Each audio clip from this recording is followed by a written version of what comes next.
Ce soir, le Seigneur me demande, en général c'est moi qui demande, mais là il demande, Dieu aussi vous demande parfois quelque chose, est-ce qu'il peut faire ça? Dieu parfois voudrait savoir ce qui est dans notre cœur. Tu sais que parfois il y a des choses dans notre cœur où on n'ose pas demander. Et le Seigneur le sait. Et parfois il veut quand même qu'on lui dise et il nous demande. Quand tu as une relation comme ça, tu peux avoir une amitié avec Dieu. On chante ce beau chant, Dieu est si bon, et dans la 3e strophe, tu es mon ami. Mais il faut aussi le croire. Tu peux avoir une amitié avec Dieu. Mais qu'est-ce que c'est une amitié avec Dieu? Une amitié, c'est que l'un peut compter sur l'autre. Tu ne peux pas juste dire « sois mon copain et tu m'aides », mais si lui a besoin de toi, alors souvent tu n'es pas prêt. Je crois que tu peux être ami avec lui et je sentais que Dieu me demandait « qu'est-ce que toi tu voudrais ce soir avoir ici comme thème ce soir ?» Et ça m'a surpris quand j'ai dit « mais dis-moi plutôt ce que toi tu aimerais ». Alors on ne fait pas de faute. Mais Dieu disait, mais qu'est-ce qui est donc dans ton cœur? Alors il disait, mais j'ai dit, c'est un thème dangereux? Elle a dit, oui, dangereux. Et au fond de mon cœur, comme ça, j'ai un désir, nous tous, au fond, on voudrait tous apprendre à connaître la puissance de Dieu. C'est juste ça, pas juste un peu, mais un peu plus. Un peu plus. Alors j'aimerais vous lire un verset que vous connaissez tous. Avant que Jésus va au ciel. Et voici, j'enverrai sur vous ce que mon Père a promis, mais vous restez dans la ville jusqu'à ce que vous soyez revêtus de la puissance d'en haut. Luc 24. Restez dans la ville, dit Dieu, parce que Dieu a promis. Dieu a promis aux apôtres quelque chose et Jésus dit, il faut que j'aille pour que le Père puisse vous envoyer le Saint-Esprit.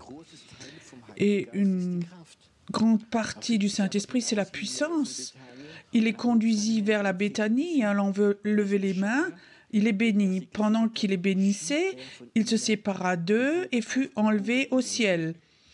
Pour eux, après l'avoir adoré, ils retournèrent à Jérusalem avec une grande joie et ils étaient continuellement dans le temple, louant et bénissant Dieu. Restez à Jérusalem jusqu'à ce que la puissance vienne sur vous. Pas seulement recevoir la puissance continuer, mais j'ai déjà dit ce matin, mais ils sont restés au lieu d'aller continuer. J'ai regardé dans la concordance ce soir combien de fois le mot puissance est inscrit dedans. Je crois que c'est inscrit beaucoup. Et une chose qui est souvent notée, c'est ce que vous connaissez du Notre Père. À la fin de la prière, à toi toute l'honneur, la puissance et la gloire pour l'éternité. À toi, de cette puissance dont je voudrais parler, c'est la puissance de Dieu. Il y a différentes puissances, ça vous connaissez tous. Le diable aussi a une force, une puissance. Il y a aussi des puissances de l'âme, mais il y a aussi une puissance, c'est celle de Dieu. Et celle-là, on ne peut pas la définir, parce que si tu réfléchis que l'univers entier tient dans la main de Dieu, la main de Dieu doit être vraiment puissance. Dieu a une puissance et il voudrait nous prêter un bout de sa puissance. C'est pas la puissance que tu as, c'est pas la tienne. Dieu te l'a prêtée. Et ça, c'est quelque chose de très difficile. C'est autre chose que quand on te donne quelque chose ou quand on te prête quelque chose. Moi, j'ai 4 enfants et si je suis honnête, Dieu me les a pas donnés, Dieu me les a prêtés. Vous savez quelle est la différence? Dieu me les a prêtés, moi je les aime, je leur aide, j'essaie de faire tout ce que je peux pour eux, ce qui est dans ma capacité, mais je les rends à Dieu. Ils leur appartiennent. Et je ne veux pas toute ma vie contrôler mes enfants. Dieu ne voudrait pas que nous contrôlions qui que ce soit. Et ça, c'est peut-être une parole qui touche beaucoup de personnes. Ce ne sont pas tes enfants, ce sont les enfants que Dieu nous a donnés, prêtés, et ils retournent à lui. Et je crois que c'est quelque chose d'important. Sinon, bon, surtout il y a certaines mères, tout tourne autour de leur enfant. Les enfants ont déjà 30 ans. Et les parents sont toujours encore préoccupés tout le temps de leur enfant. Je crois que c'est un temps où moi j'ai dit, Dieu, moi je te les rends, ils sont maintenant adultes, ils sont la majorité mariés, ce sont tes enfants, je les bénis, si je peux leur aider, je te les rends, mais ils appartiennent à Dieu. Alors Dieu peut faire avec eux ce qu'il veut. Mes enfants, ils n'ont pas le droit, pas besoin de faire ce que moi je veux. Beaucoup de pères spirituels, des pasteurs aussi, ils ont juste une vision, un but. Mon fils, ma fille doivent reprendre ce que moi j'ai créé. Et je dis, moi, j'ai pas ça du tout en moi. Moi, j'ai rendu mes enfants à Dieu et lui doit faire avec eux ce que lui voudrait. Et comme ça, c'est aussi avec la puissance de Dieu. Dieu veut nous donner une puissance, mais cette prise de conscience, c'est pas ma puissance, c'est sa puissance. Et j'espère qu'il peut me donner beaucoup, et que je le perds jamais ça.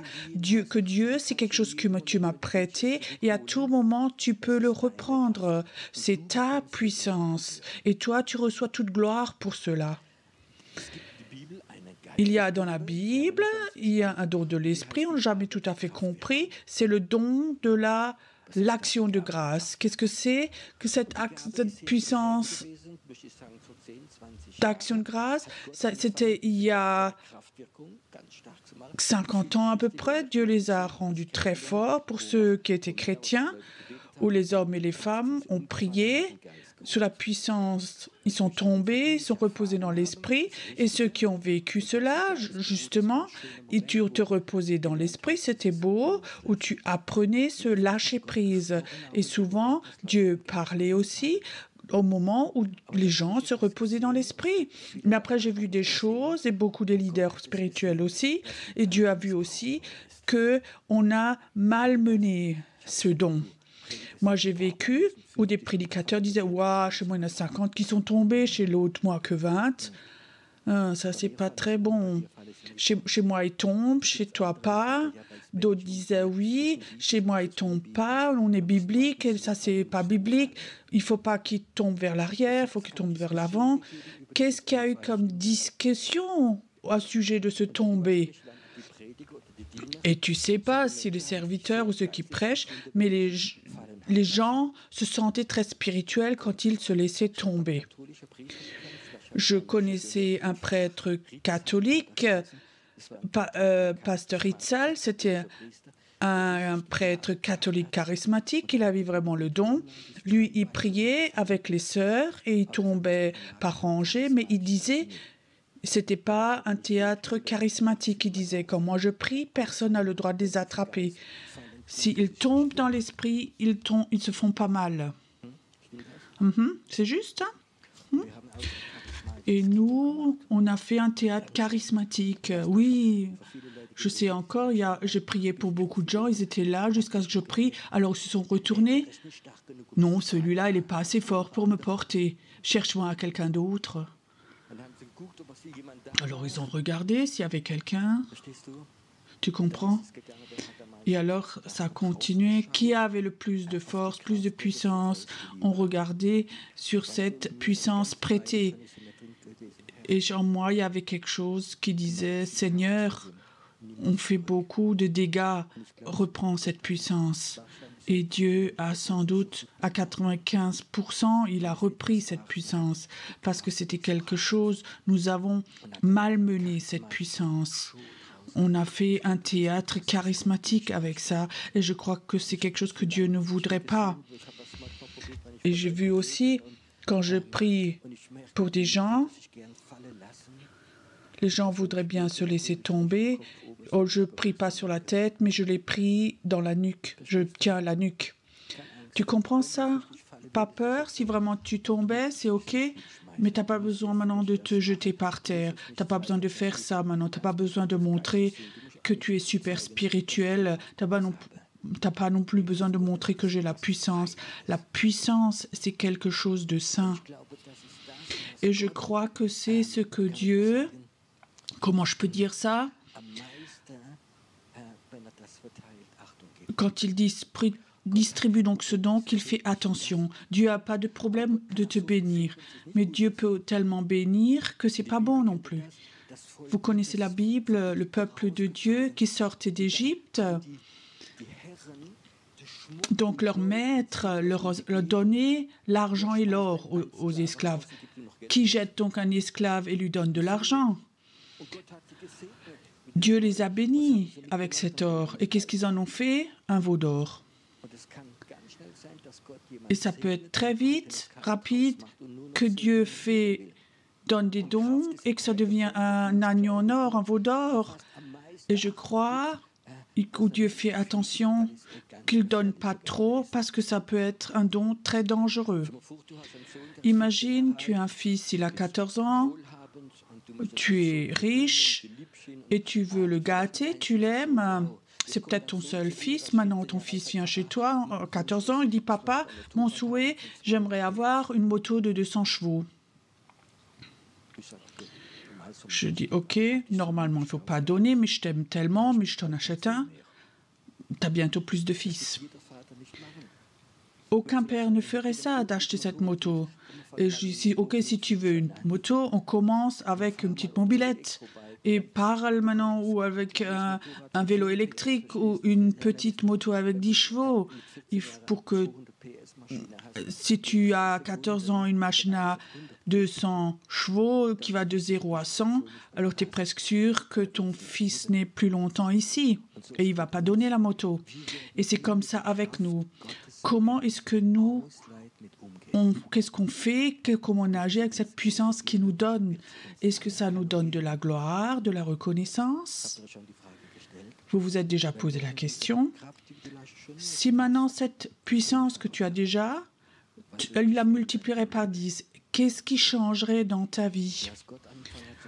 Quand Dieu a commencé à parler, je disais, Dieu, je ne voudrais jamais que tu me donnes plus de puissance et que je prenne un bout de ta gloire. La gloire appartient à Dieu seul et je sais comme c'est dangereux si tu prends la gloire de Dieu pour toi. Quand la puissance de Dieu vient, il y a aussi cette chance qui vient que la gloire vienne sur toi. Comment est-ce qu'on décrit la puissance de Dieu dans la Bible? Et un des hommes les mieux pour ça, c'est Paul. Il est dit, je suis venu avec tremblement et peur. C'est comme si Paul venait ce soir, il viendrait avec peur. Et parce qu'il a enlevé tout son savoir théologique. Il dit, je ne savais plus rien à part Jésus à la croix. Et en même temps, il dit, c'est la plus grande puissance de tout l'univers. Ça veut dire, premièrement, Paul savait, il n'avait rien, il ne peut rien, tout son savoir théologique qu'il avait pendant des années, il avait un super savoir, il a tout mis de côté, il est venu, il ne savait plus rien à part Jésus à la croix. Maintenant, tu imagines, tu es invité pour prêcher ou chez des gens importants, et alors tu sais plus rien d'autre que Jésus à la croix, il est mort et ressuscité. Il veut raconter ça, mais il sait que dans ce message, il y a la plus grande puissance de l'Évangile. Il faut que tu saches que la puissance de Dieu est toujours là pour servir. Il y a quelque chose qui a de la puissance que les gens n'ont pas compris, la parole de Dieu est aussi puissant qu'un marteau qui va casser un rocher. La parole de Dieu a une puissance que la parole que tu prends dans la foi où Dieu te donne un réma. Parfois, j'avais déjà le moment où je dis un mot, je ne comprenais pas. Tout d'un coup, waouh, les démons sont partis, sont tombés, ils ont crié et ça a changé les vies. Un mot. Dieu a dit oui, j'ai juste mis mon esprit sur ce mot. Il faut que nous apprenions, quand nous prêchons, pas beaucoup, mais prêcher ce que Dieu veut. La parole de Dieu est une puissance. Quand tu évangélises quelqu'un, c'est une puissance, c'est des puissances spirituelles ou d'autres puissances spirituelles lient d'autres personnes pour les garder et toi tu racontes que Jésus les aime, qu'il est mort pour eux par amour, il veut leur effacer les péchés, ça a une puissance spirituelle, beaucoup de puissance démoniaque qui les liait. Enlève ça. C'est pas une puissance de l'intellectuel, de l'intelligence, c'est une puissance de l'esprit. Il faut que tu saches quand tu évangélises, il y a une puissance qui est libérée surnaturellement. Ça n'a rien à voir avec des arguments. Tu peux vendre des choses, mais tu ne vas jamais amener à la nouvelle naissance si la puissance de Dieu n'est pas là. Il y a plusieurs années, mon épouse et moi, on était à Munich à une conférence. Et je me rappelle encore, c'est la première fois qu'on était dans la zone piétonne à Munich. Il y avait beaucoup de monde. C'était très grand. On avait une poussette avec un enfant dedans. On se promenait comme ça. Et tout d'un coup, on passe dans cette zone piétonne, une place. Il y avait une place là. Tout d'un coup, je sens, waouh, là, il y a la puissance de Dieu. Il y a la présence de Dieu ici. Et je continue à marcher. Je ne sais pas quand je m'arrête comme ça, sans que je remarque, je commence à pleurer tellement la puissance de Dieu peut toucher. Je continue plusieurs mètres. C'est comme c'était parti. Alors je regarde mon épouse et elle le sent aussi. Et comme je suis quelqu'un de curieux, je voulais savoir pourquoi à cette place il y avait une puissance. Je me suis reculée 4-5 mètres avec la poussette et j'étais à cette place où il y avait cette puissance tellement forte. Et alors je voyais sur cette place un homme avec une Bible qui prêchait à une autre personne et j'entendais les mots, le sang de Jésus a la puissance de te pardonner, il a la puissance d'être enfant de Dieu. Et avec la Bible, il prêchait à une personne et toute la place était pleine de la présence de Dieu. Tu veux vivre cela, toi? Alors il faut que tu commences à prêcher l'Évangile. Il faut que tu commences à exprimer la parole. J'avais fait un culte de guérison. C'était dans un restaurant, dans la ville de Landenburg Mannheim, je ne sais plus. Donc on avait parlé avec le propriétaire, on veut louer tout le restaurant et les gens vont avoir donc des frites et un steak, ça coûtait peut-être 5 €. Et on va manger ensemble et je vais témoigner alors. Il y a beaucoup de gens qui venaient là. Bon, 5 € des frites et un petit steak. Beaucoup de chrétiens sont venus aussi, pas chrétiens. Les gens s'asseyaient. Et une dame de notre groupe vendait les tickets. Et alors, il y a une dame qui rentre. Elle avait une aura, on a le droit de dire ce mot, qui était assez repoussante. Elle rentre et tout de suite, elle grondait. Elle pestait, oui, pourquoi on ose demander de l'argent, les chrétiens. Et on sentait comme il y avait une puissance démoniaque qui sortait d'elle. Et c'était une petite nain. Et je sais que c'était, il ne faut pas qu'on dise, un vrai cactus, un vrai... Et très fort, elle grondait, elle était la première fois dans ce resto. Je dis, qu'est-ce que je fais maintenant? Alors j'avais une idée, j'étais un homme d'affaires à l'époque, je vais chez elle, je lui donne 10 €, allez vous promener, achetez-vous quelque chose et faites-vous une belle soirée. Oui, je ne vais donc pas maintenant casser la soirée à cause de quelque chose comme ça. Et elle était toujours parler de plus en plus fort, je voulais aller chez elle, et alors le Seigneur dit non, dis-lui une parole, dis-lui que je l'aime. Je dis, Seigneur, c'est donc tellement banal, vous connaissez ces mots-là? Oh, quelqu'un vient au Piron, on t'aime. Tu comprends? Un autre vient, Piron, on t'aime tellement, je dis, qu'est-ce que tu veux donc de moi? Et je dis au Seigneur, tu sais donc que c'est tellement banal, regarde-la donc, elle va me cracher dessus si je lui dis ça. Ok Seigneur, je discute pas, tu vas voir alors. Je vais chez cette dame, je la regarde. Elle était tellement agressive. Et j'ai dit, bonjour, je veux juste vous dire, Jésus-Christ, il vous aime. Je pouvais pas imaginer, ça fait peine. La femme est là et tout d'un coup elle commence à pleurer, elle pleurait. Je l'ai pris au bras, je l'ai assis à la table.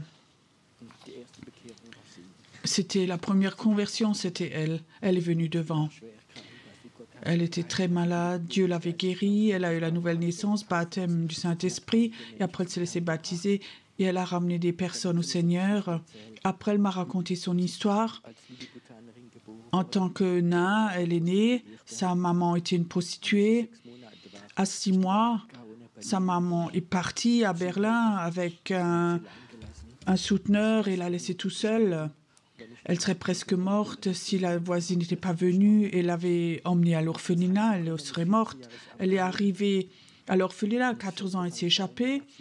Et après, elle avait rencontré un copain, c'était un souteneur aussi, et ça a recommencé chez elle. Et tu sais, ce souteneur, il m'a emmenée dans des bars, et il fallait que je sois là, danser avec un serpent, et tout le monde se moquait de moi parce que j'étais une nain, j'étais nulle, et j'avais honte. J'avais honte d'être là avec mon corps tout nu. Et cet homme m'a tellement battu, il m'a tellement battu qu'un jour je ne supportais plus.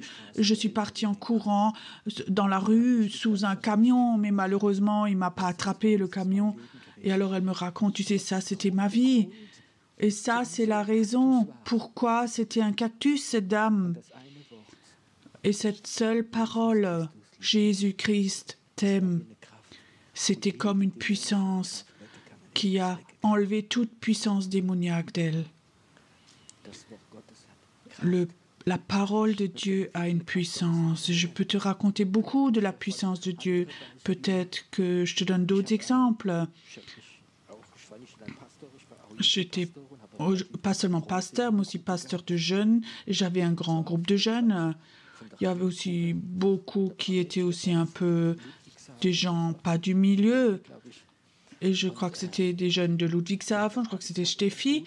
Et le soir, une fois, elle a emmené son frère et un copain et une copine, donc 3 jeunes, 16 ans. Alors, elle disait, venez donc vous vous ennuyez. Elle n'a pas dit où et comment, et on avait notre groupe. Les 3 jeunes viennent, ils étaient en forme, ils pensaient que ce serait une bonne soirée. Ils ne savaient pas que c'était un groupe de maison pour les jeunes. On était à peu près 20 personnes. Et le jeune homme avait pris la guitare, on a chanté de la louange, et tous les 3 étaient incroyants. Et l'adoration et la louange, ce n'est pas leur truc. Alors, ils étaient ennuyeux. Alors, je sais que le frère de Steffi, il était là, il a commencé à faire ploup, ploup. Et les autres, oh, je t'aime, Seigneur, nul n'est comme toi, ploup, ploup, ploup. Moi, je le regardais méchamment, et puis ça ne le gênait pas. On a continué à chanter. Il continuait, lui, il avait son plaisir, simplement pour déranger. Et j'étais de plus en plus fâchée. Alors le Seigneur me disait, tu sais, Pierrot, pourquoi ils doivent chanter? Ils ne connaissent pas Jésus, ils ne connaissent pas la puissance de Dieu. Je dis, oui, Seigneur. Tout d'un coup, je sens comme le Seigneur dit, tu ne veux pas leur montrer? Je dis, mais comment montrer? Mais s'ils voyaient la puissance de Dieu, ils croiraient. Je dis, oh Seigneur, mais il y a donc d'autres choses maintenant. On fait donc de l'adoration maintenant. Alors j'ai arrêté le chant et j'ai demandé le jeune, le type, est-ce que tu connais la puissance de Dieu? Non. Tu veux apprendre à connaître? Ah ouais, pourquoi pas. Et maintenant, Seigneur?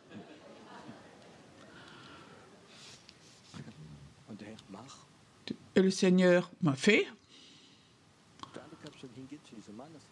Donc, je suis allée chez l'homme, il était sur la main. J'ai dit, puissance de Dieu, montre-lui, viens, viens. J'ai jamais vu. C'est comme un vibromasseur. Comme... Il dit génial, génial.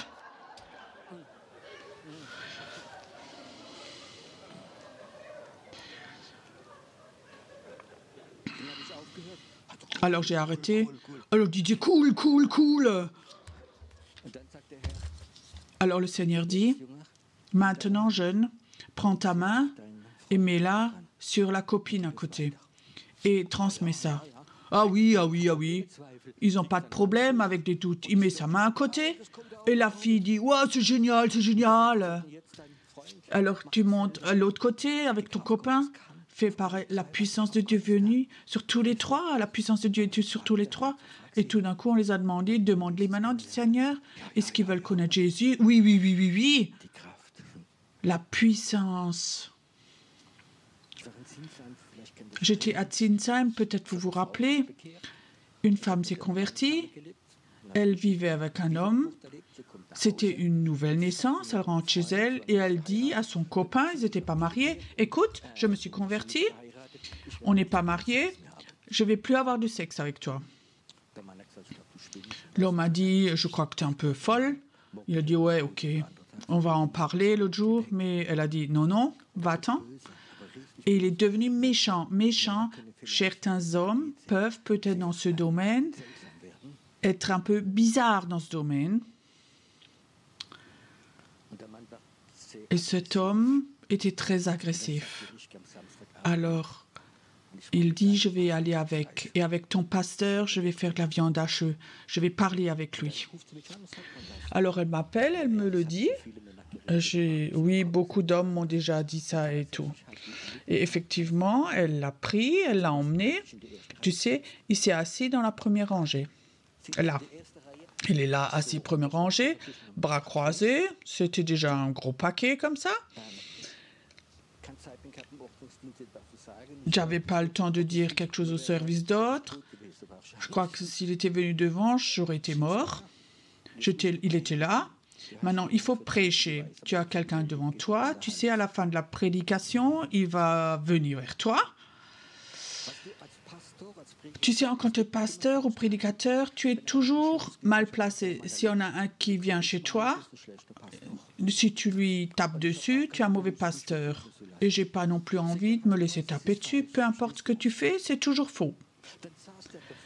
Alors il était là devant, et maintenant il faut prêcher. Il y en a un devant toi qui te regarde. Alors je me suis mis de côté comme ça, et je regardais dans l'autre direction, et j'ai prêché. J'ai prêché là alors. Et à la fin de la prédication, j'ai dit Amen. Il est là assis comme un petit enfant. Il pleurait, il tremblait de tout son corps. Je serais bien allé là-bas et je dis est-ce que vous voudrez bien me tabasser dessus maintenant?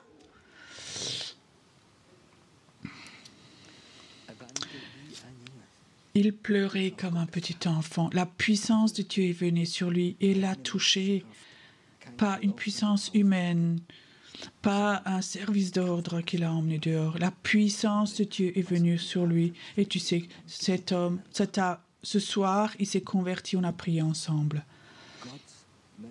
Dieu voudrait nous prêter la puissance. Mais tu sais, dans la mesure, nous savons la gérer. La puissance de Dieu est d'abord pour servir les gens, pour propager l'Évangile. La parole de Dieu, l'apprendre. Dieu ne veut pas donner une puissance qui ne connaît pas la parole de Dieu, qui n'a pas de sagesse. Souvent, ça manque de sagesse. Les chrétiens qui veulent utiliser la parole, quand j'entendais les chrétiens, quand ils sont enthousiastes, comme ils ont parlé avec le diable.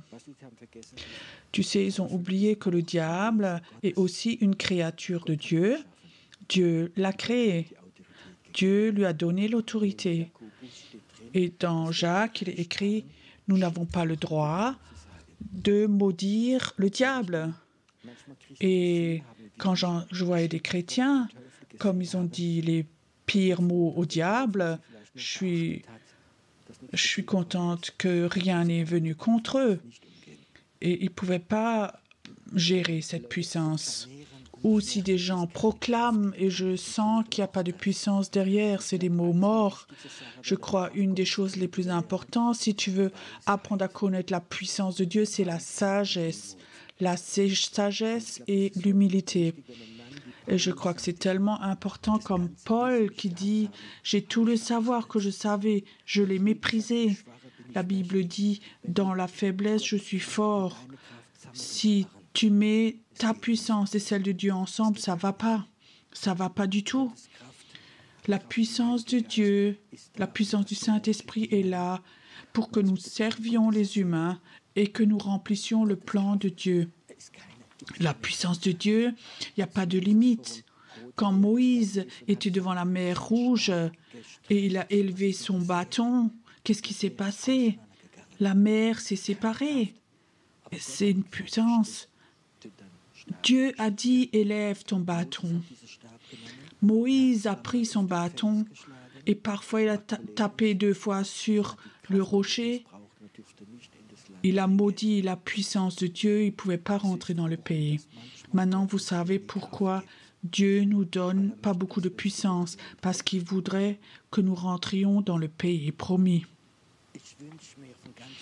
Moi, je me souhaite de tout mon cœur que le peuple de Dieu, que des servantes et serviteurs de Dieu reçoivent plus. Mais Dieu ne va pas le donner parce qu'il sait, dans la mesure où nous allons là, l'utiliser mal. Si tes paroles ont de la puissance et tu maudis quelqu'un ou tu juges quelqu'un avec tes mots, de toi, de toute façon, il n'y aura rien, tu ne feras rien. Qu'est-ce qui se passe quand la puissance de Dieu vient sur toi? Tu vas blesser et peut-être même tuer. La puissance de Dieu, si on la malmène, on peut blesser et tuer des personnes. Je crois que la puissance de Dieu est quelque chose, on ne peut pas jouer avec ça. Je sais, c'était un groupe de maison où beaucoup de gens s'étaient convertis. C'était un temps aussi où il y avait cette mode de tomber. Et il y avait 2 hommes, ils étaient les 2 mariés, mais ils manquaient tous les 2 de sagesse. Et le soir, ils discutaient et ils affirmaient chacun l'autre, moi j'ai plus de puissance que toi. Quand ils imposent les mains, tu sais, on se met debout et on prie l'un l'autre et on sait le premier qui tombe.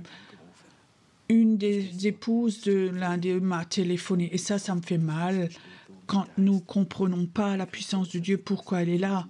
La puissance de Dieu a à voir avec l'amour. Avec l'amour.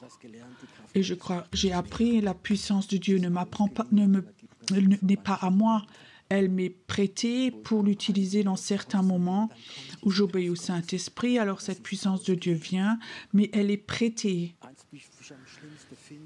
Une des choses les pires, quand la puissance de Dieu est là dans ta vie et tu proclames la puissance de Dieu avec puissance, les gens sentent ça et la puissance de Dieu est là, alors ils vont toujours te suivre. La puissance de Dieu va attirer les personnes et je sais que c'est tellement dangereux. Quand les gens sont attirés par ma puissance et je ne peux pas les diriger vers Jésus, alors je suis en danger et les gens aussi. Et vous savez ce qui est très important alors? Montre aux gens que tu as beaucoup de manques. Que ça, c'est pas difficile pour moi. Dis aux gens, tu n'es pas un saint, tu n'es pas extraordinaire, tu n'as pas un bon caractère, tu n'es pas un modèle, tu n'es pas forcément un super père, tu n'es pas un super mari. J'ai beaucoup de fautes, mais quand la puissance de Dieu vient, c'est la puissance de Dieu. Ça n'a rien à voir avec moi. C'est tellement dangereux. Quand la puissance de Dieu vient au travers de toi, les gens vont être attirés par toi. Chez Paul, même, ils sont venus, ils se sont agenouillés et ils voulaient l'adorer. Ils voulaient même sacrifier des animaux pour lui. Paul était tellement choqué qu'il a déchiré ses vêtements, si vous connaissez la Bible.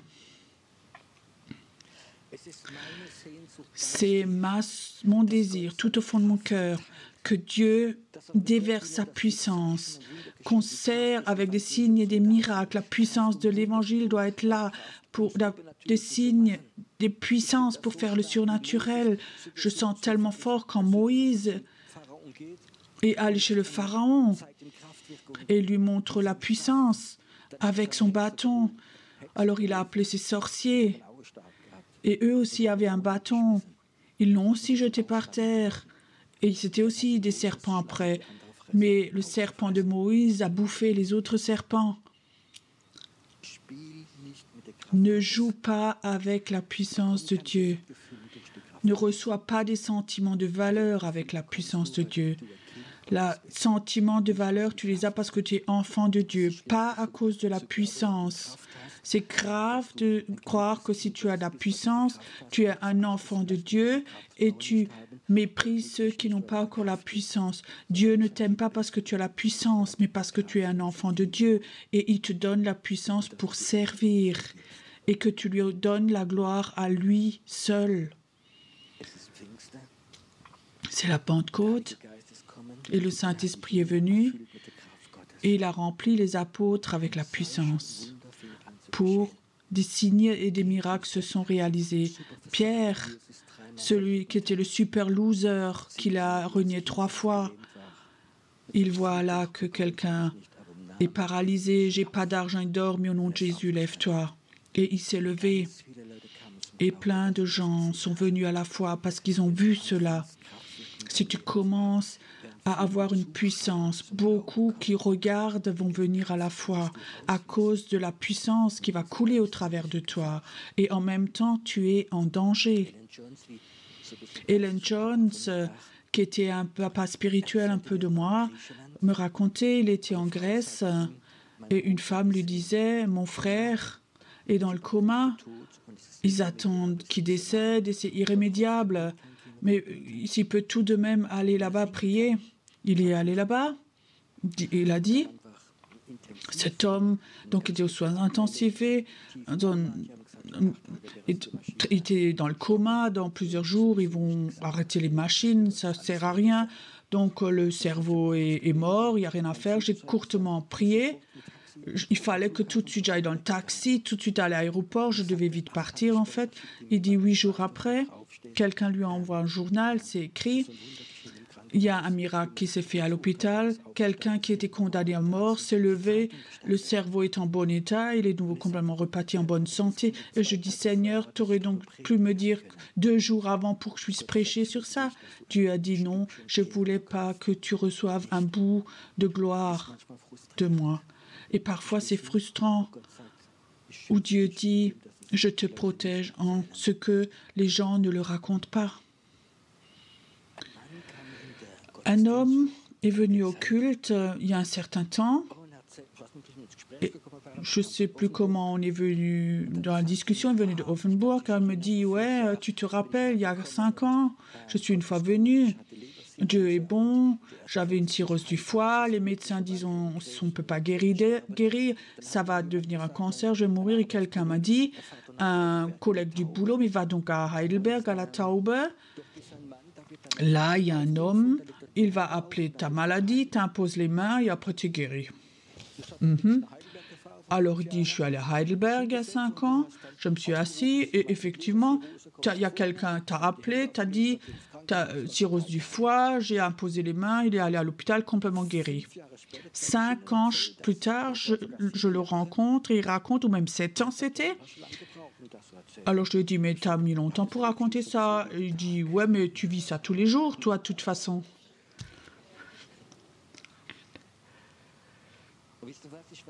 Vous savez quoi? J'étais un peu fâchée.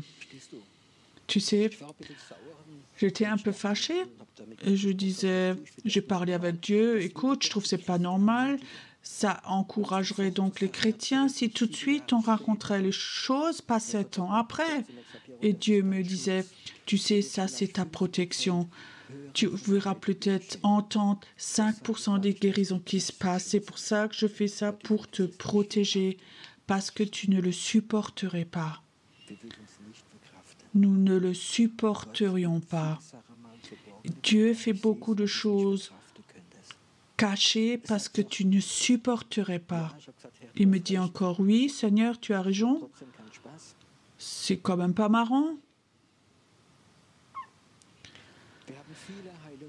On a beaucoup de cultes de guérison qu'on a fait, surtout à Zinsheim. Zinsheim, c'est notre deuxième église que nous avons. Et là, on avait mis des tracts et on a fait de la pub pour des cultes de guérison. Et régulièrement, des gens sont venus, ont été guéris, mais l'église n'a jamais grandi. Tu comprends? Les gens sont venus, ont été guéris, ils ont même témoigné, ils ont écrit, ils ont donné témoignage à l'église. On a vécu beaucoup de miracles, mais l'église n'a pas grandi. Pour nous, c'était que du travail. Alors je dis, Seigneur, écoute, c'est pas bon, c'est pas juste, beaucoup de travail, beaucoup d'argent, faire des cultes de guérison, et on n'a pas de croissance. Et parfois, quand je suis un peu frustrée avec chez lui, je crois qu'il n'est pas fâché, il sourit même. Après, donc, on avait le prochain culte de guérison. Il y a beaucoup de personnes là, c'est rempli, les gens viennent, on prie, il y a des guérisons qui se passent, je rentre chez moi de nouveau. Le soir à 11h, je crois que c'est Stéphane qui m'a encore téléphoné le soir. Il me dit, Pierrot, imagine, devine ce qu'il y avait dans le tronc d'offrande. Je dis, oui, je connais ça, sans doute 50 €.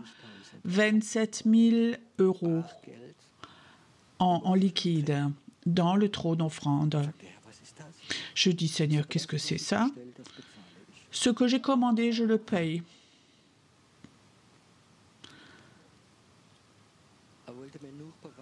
Il voulait juste me montrer, Pierrot, ce n'est pas toi qui construis le royaume de Dieu, c'est moi qui construis le royaume de Dieu. C'est toi, tu es juste le petit pion sur le jeu d'échecs que je bouge. Ce soir, je veux juste te demander, poser une question. Est-ce que tu connais ton risque? Si Dieu te prêtait la puissance de Dieu, où est ta limite? Je sais, ce n'est pas une réponse facile à donner, mais tu sais qu'il y a un risque. Tu sais, quand tu dis non, non, ça n'existe pas chez moi, alors tu es en grand danger, tu as un grand risque. Ce n'est pas le souhait de Dieu que nous soyons des chrétiens sans puissance. Dieu veut nous donner sa puissance, nous la montrer, mais elle nous est prêtée et elle est là pour glorifier Jésus et pour le servir. Rien d'autre. Je souhaite de ma chair souhaite beaucoup, beaucoup plus, mais parfois je sais tout à fait, je ne veux pas un milligramme de plus, Seigneur, que ce que toi, tu veux me donner où je suis en danger. Ça, c'est ma prière, c'est mon désir le plus profond. J'aime la puissance de Dieu, fantastique, mais je sais très bien que chaque personne et moi, je suis en danger. Quand ça va au-dessus d'un limite. Et je crois que si on veut abaisser la limite, important, c'est la sagesse, l'obéissance et l'obéissance. Dieu va te donner un bout de foi pour que la puissance vienne. Si ce soir, je vous propose une prière, je dois prier pour l'humilité ou pour la puissance? Tu comprends ça? Qui a un manque d'humilité? Oui. Qui a un manque de sagesse? Je suis juste ici, bon endroit. Je crois ce qui doit être dans notre cœur. Je crois en la puissance de Dieu et je crois qu'elle va devenir de plus en plus forte, mais certaines personnes vont être anéanties. Je raconte une dernière chose qui m'a donné beaucoup à réfléchir. Il y a dans les années 60, un temps, il y avait un journal qui s'appelait Voice of Healing ou Healing Voice. Il y avait plus de 100 évangélistes guérisseurs comme Catherine Kuhlman. C'était des hommes et des femmes de Dieu qui vivaient des miracles et des miracles en Amérique. Ils faisaient des réunions avec 10 000, 15 000 personnes et dans une soirée, il y a 10 personnes en chaise roulante qui se levaient. Ou plus de 100 hommes et femmes connus qui prêchaient là-dedans. Il y avait 5 généraux, vous pouvez lire là-dedans. Et après 10 ans, il n'y avait que encore 3 dans le ministère. Beaucoup sont morts. Certains ont abandonné. Certains sont devenus alcooliques. Certains ont atterri en psychiatrie. Ils étaient pleins de puissance de Dieu. Et il y avait un temps où Dieu, après, a presque enlevé ce don pour protéger ses enfants. Mais je crois que Dieu a un plan pour le réveil. Et il voudrait de nouveau commencer à déverser sa puissance pour toi et pour moi, pour ceux qui veulent servir. Et elle va venir. Mais ce n'est pas un cadeau pour que tu puisses jouer avec, mais c'est quelque chose de saint. Quand Dieu dit stop, alors il faut que tu stoppes et pas continuer. Je peux raconter encore beaucoup de choses comme ça, mais je crois vraiment que pour ce réveil, il y a aussi un réveil de puissance où des gens tout simples, peut-être qu'une femme de ménage, quelqu'un qui n'a pas de travail, qui dit au plus grand des satanistes, qui dit maintenant tu t'agenouilles, tu te mets sur tes genoux, ça va se faire. Dieu cherche des gens comme ça, à des gens auxquels il peut prêter sa puissance. Il cherche des personnes comme ça. Je veux rien faire d'autre ce soir que de vous préparer pour recevoir la puissance de Dieu. Pas pour vous démotiver, mais pour vous préparer, parce que Dieu voudrait nous préparer pour que la puissance de Dieu puisse vraiment venir dans ta vie. Qu'il y a des moments où tu ne l'appliques pas, malgré que tu puisses l'appliquer. La Bible dit, le don est soumis au prophète. Quand la puissance de Dieu est là, et tu reçois de la reconnaissance, et Dieu dit stop, et tu sens le désir, prie pour moi et montre, et tu dis non, je m'en vais. Ça, c'est des personnes où Dieu veut donner sa puissance, prêter sa puissance.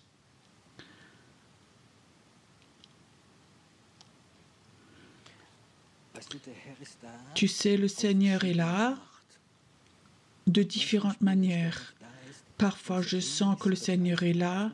Il y a un immense enthousiasme, une immense joie. Et parfois, c'est quelque chose d'autre qui est là, où nous réfléchissons, où nous méditons. Et ça, c'est bon comme ça. Je crois que beaucoup d'entre vous ce soir réfléchissent et méditent ce soir. Je sais que c'est un thème qui n'enthousiasme pas, où on saute, mais cette question, peut-être pour toi aussi une réponse, pourquoi la puissance de Dieu n'est pas encore dans la mesure dans ta vie où tu voudrais qu'elle soit là, cette puissance. Tu sais, je vois maintenant comme le Saint-Esprit est là maintenant et il cherche des personnes. Il cherche comme des pistes d'atterrissage. Est-ce que ce soir je peux atterrir chez toi? Est-ce que je peux te donner une révélation? Peut-être une révélation pourquoi dans ta vie tu as eu si peu? L'esprit de révélation est un des dons d'esprit les plus importants, les révélations. Parfois nous le recevons. C'est comme une préparation, c'est comme un moule à gâteau. Tu veux faire un gâteau et pour que le gâteau ne colle pas, ne brûle pas, tu mets en bas un peu d'huile ou du beurre. Le don de connaissance, c'est que Dieu peut te donner quelque chose pour que chez toi, ça ne brûle pas, que tu sais, ça appartient à Dieu. Ce gâteau lui appartient à Dieu. Et c'est là pour le servir. Je vois maintenant, il se pose maintenant sur des personnes. C'est comme si Dieu dit à quelqu'un, fils, j'aimerais te donner tellement. Là derrière, ces deux hommes qui sont là derrière, toi qui te retournes maintenant, je vois comme Dieu dit, j'aimerais te donner tellement. Mais ton toi et entre. Et il ne veut pas te blesser. Il veut que ton toi, tu lui donnes et tu vas apprendre à connaître la puissance de Dieu. C'est planifié que la puissance de Dieu vient sur toi. C'est le plan de Dieu. Merci Seigneur que ce soir tu es là et que ta main cherche des personnes, pas par enthousiasme, mais du fond de leur cœur. Ils ont ce désir, ils ont cette soif qui fait mal. Seigneur, j'aimerais tellement avoir. C'est dangereux, mais j'aimerais tellement avoir, connaître cette puissance pour te servir. Le Seigneur voudrait te la donner. Le Seigneur n'est pas économe, mais il est sage. Et Seigneur, j'aimerais que maintenant, que tu étendes ta main ce soir dans cette salle. Et aussi pour ceux qui sont à la maison. Ce soir, tu peux le recevoir chez toi comme tu le reçois ici maintenant. Reçois maintenant la connaissance. Quelle mesure de puissance Dieu peut te donner. Ce n'est pas quelque chose avec quoi nous jouons. Tu ne donnes pas à un enfant un pistolet chargé. La puissance de Dieu est plus forte qu'un pistolet chargé. Elle est là, cette puissance, ce soir. Elle est là. Le Seigneur attend que toi, tu lui promettes. Seigneur, si tu me donnes une mesure, je vais te respecter. Je veux prendre soin de cette puissance. Je vais en prendre soin. Ce n'est pas ma puissance, c'est la puissance de Dieu. Elle appartient à Dieu. Et il voudrait sur cette terre nous la prêter. Et tu sais quoi? Elle est sans limite. Elle n'a pas de limite. Et si tu es là ce soir et tu penses, je suis qu'un petit rien du tout, et Dieu dit, j'ai rien, pas de problème de donner ma puissance à un petit rien du tout. Elle est là maintenant, la puissance. Père, je te remercie que tu as distribué ta connaissance et que maintenant tu commences à poser ta puissance maintenant sur les personnes.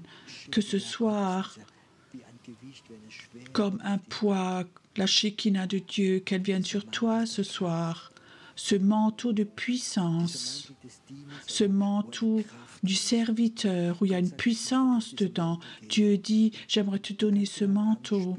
Ce soir, tu peux le sentir, que ce manteau de puissance est posé sur toi, qu'il est là pour transmettre l'Évangile, pour guérir des malades, pour prier des miracles, pour faire de la délivrance. Reçois ce soir. C'est comme une lourdeur, un manteau qui est posé sur toi. C'est le manteau de la puissance. Certains vont se rappeler, peut-être plusieurs années, vont dire, oui, je me rappelle, cette Pentecôte à Béanbach, ce dimanche soir, il y a ce manteau de puissance qui est venu sur moi. Là, je l'ai reçu. Je l'ai avec soin gardé, avec soin. Je ne l'ai pas seulement mis dans un coin, mais j'ai travaillé avec lui. Écoute, si tu es là maintenant et tu sens ce manteau de puissance est posé sur toi, tu sens comme une lourdeur qui est sur toi. Peut-être que certains ont même du mal à se lever parce que c'est posé sur toi. Si tu es là et tu as maintenant reçu ce manteau de puissance, pas parce que tu veux quelque chose, mais parce que tu as reçu ce manteau, lève-toi simplement où tu es maintenant. Dieu voudrait faire quelque chose encore de spécial.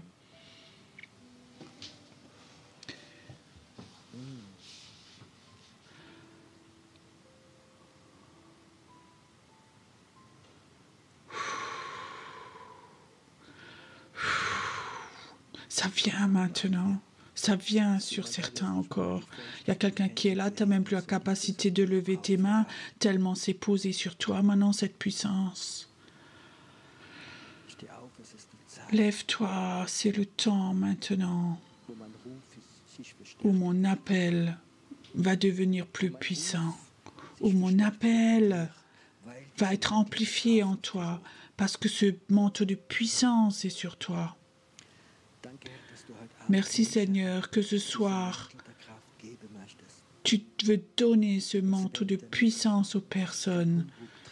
Et ils ne vont pas faire du humbug avec, mais ils vont servir avec respect et humilité. Merci Seigneur que tu as appelé ce qui n'est rien dans le monde pour montrer ta puissance et montrer que Dieu est Dieu.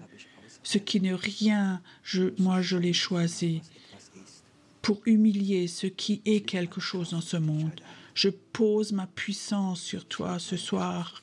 Je pose ma puissance sur toi ce soir. Le Seigneur dit parfois, tu vas écrire une phrase parfois, et dans cette phrase, il y aura la puissance de Dieu, et les gens vont le lire, et cette phrase va être comme une épée qui coupe. Ça va venir. Merci Seigneur, que ça va se multiplier, que ça va se multiplier, et que nous allons voir des fruits de cette soirée maintenant, que des fruits de cette soirée. Ça vient encore. Ce manteau devient de plus en plus lourd. Il devient de plus en plus lourd. Il va aussi dans ta vie être lourd à porter.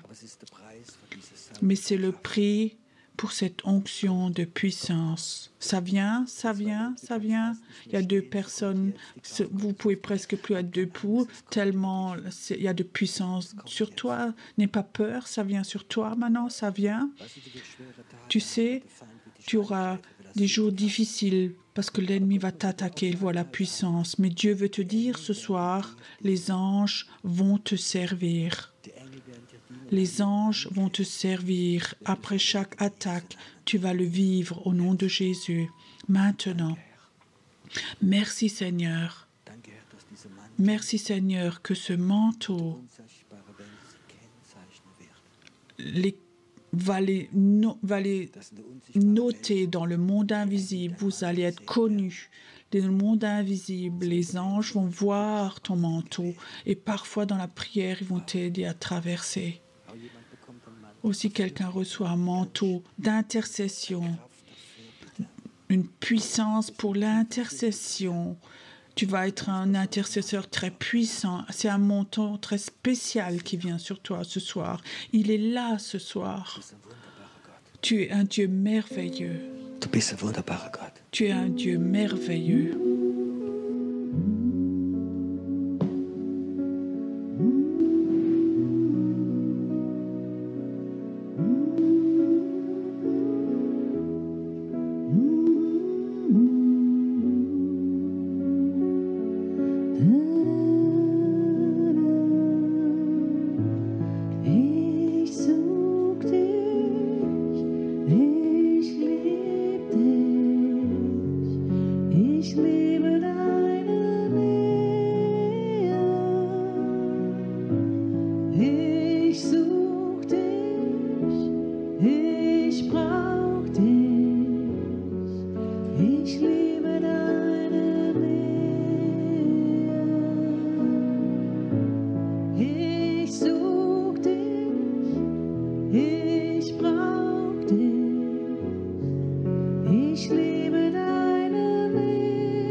Ich liebe deine Nähe.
Ich will dich anbeten mit all meinem Sein.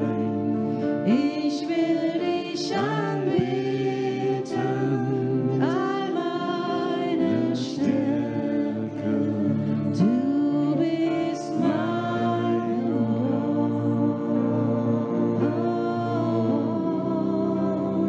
Du bist mein Gott. Denn du bist mein Gott.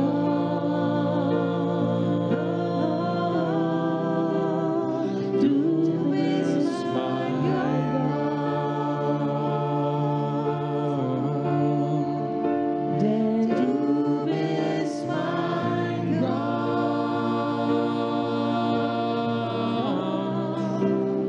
Himmel ist mein Gott.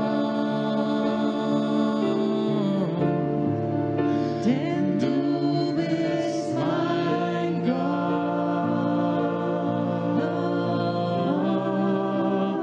Du bist mein Gott. Wer immer ist mein Gott. Bist du mein Gott.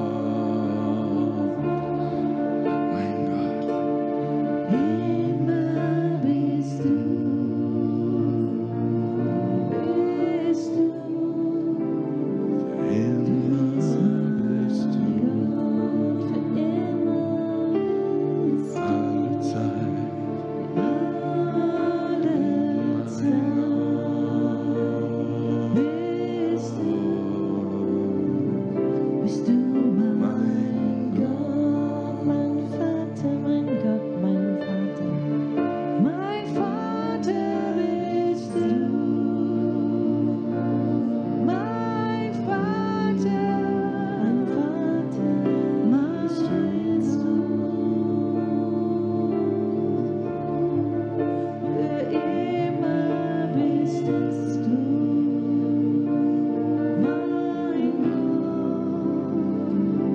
der mich liebt, der mich liebt, der mich liebt, der mich liebt, der mich liebt, der mich kennt, der mich liebt, wer immer bist du, ist bei mir, mein Gott, ist bei uns, der mich heilt, der mich heilt, der mich heilt, der mich heilt. Für immer bist du mein Gott, der mich heilt. Für immer bist du mein Gott. Immer bist du der mich heilt, mein Gott. Der mich heilt. Für immer bist du der mich heilt, mein Gott. Für immer bist du unser Gott, der du warst, der du bist und wirst sein für alle Zeit. Für immer bist du unser Gott. Für immer bist du in uns, in mir, in unseren Herzen tief. Mein Gott, wir danken dir so, dass du dich uns zeigst, dass du dich uns zeigst, dass du dich immer wieder offenbarst. Denn du bist immer bei uns, du bist immer unter uns, du bist der Herr, der uns nie verlässt, immer bei uns, für alle Zeit, in Ewigkeit bist du bei uns, unser Papa, Jesus, Heiliger Geist. Danke, danke Vater,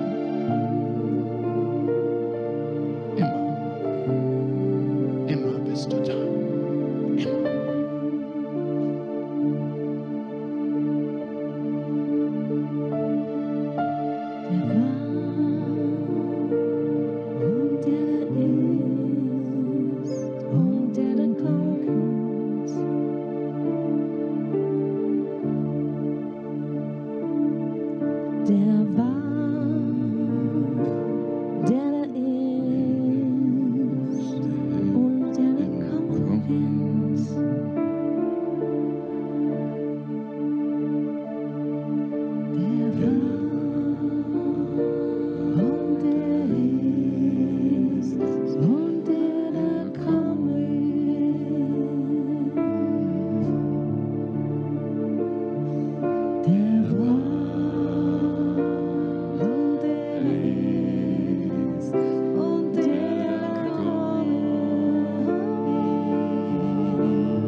Come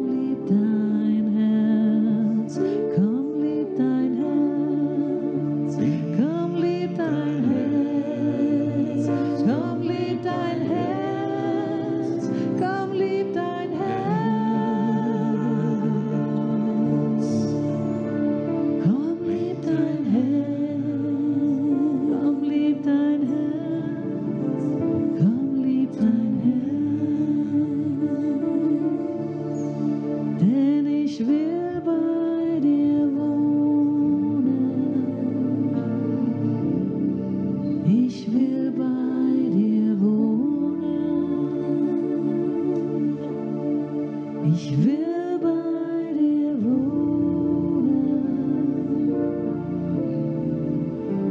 Ich will bei dir wohnen. Bei dir Wohnung machen. Der Geist und Hera will bei dir wohnen. Bei dir wohnen. Bei dir wohnen. Lieb dein Herz. Komm, lieb dein Herz. Komm, lieb dein Herz. Komm, lieb dein Herz. Oh, küsse dein Herz.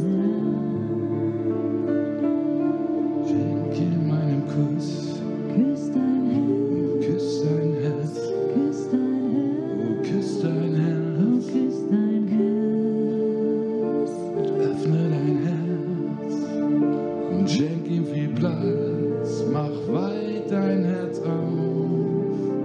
Er will dort wohnen. Er will in dir sein. Sein Geist wird atmen durch dich, in deinem Herz wohnen mit seinem Licht. Oh, öffne dein Herz. Schenk ihm dein Herz. Schenk ihm dein Herz. Schenk ihm dein Herz. Schenk ihm dein Dort ist es richtig. will dort wohnen. Er hat es dir geschenkt, es gehört ihm. Schenk ihm dein Herz. Schenk ihm dein Herz. Schenk ihm dein Herz. Schenk ihm dein Herz. Schenk ihm dein Herz.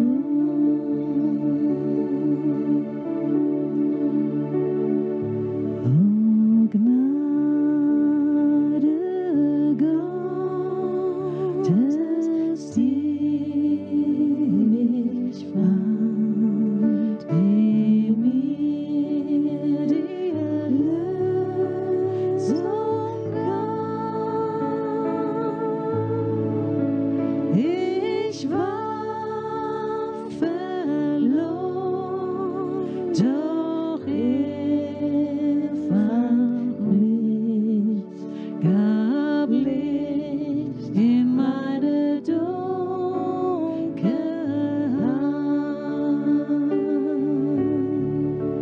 O Gnade Gottes, die ich fand, die mir die Erlösung gab. Ich war verloren.